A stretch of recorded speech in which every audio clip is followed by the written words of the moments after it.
আজকে আমাদের পাড়ায় সব বাপ চাচা মিলে নবী দিবস উপলক্ষে আমরা সিডনি রান্নার আয়োজন করেছি।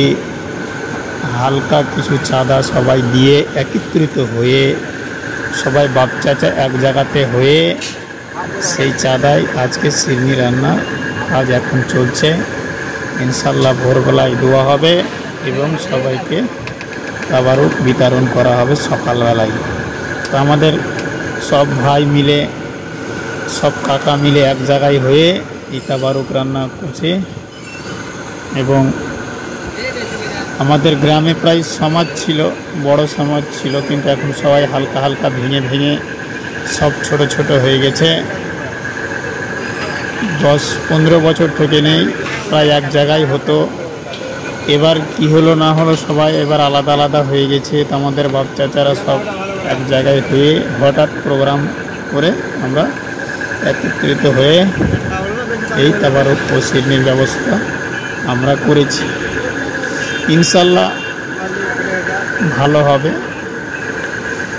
কেন অল্প টাইমের ভিতরে আমরা তাড়াতাড়ি অ্যারেঞ্জমেন্ট করতে একটু এদিক ওদিক হয়েছে, কিন্তু তবুও আমরা অনেক ভালো করার চেষ্টা করেছি। আগে ইনশাল্লাহ আরও ভালো করার চেষ্টা করব।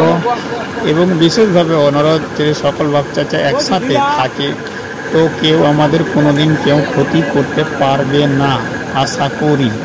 কারণ আমাদেরকে ভাঙিয়েই অনেকজন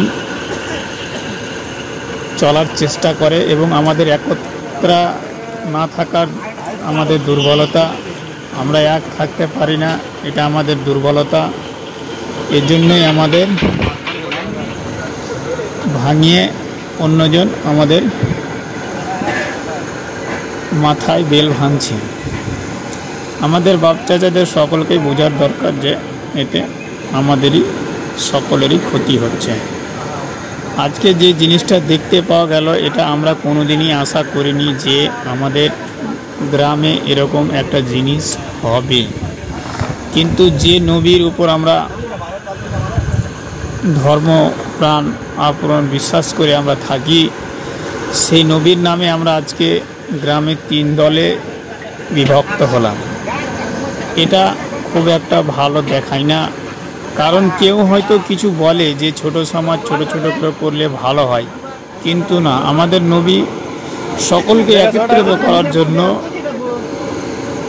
কষ্ট করেছে।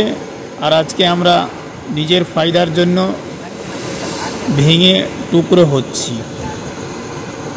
যত আমরা ভেঙে টুকরো হব আমাদেরই ক্ষতি হচ্ছে, সমাজেরও ক্ষতি হচ্ছে। হয়তো কাউকে দেখতে ভালো লাগে, কিন্তু আমার নজরে বিশেষ ভালো লাগে না। অবশ্যই সকলের কাছে অনুরোধ, দিনে আশা করি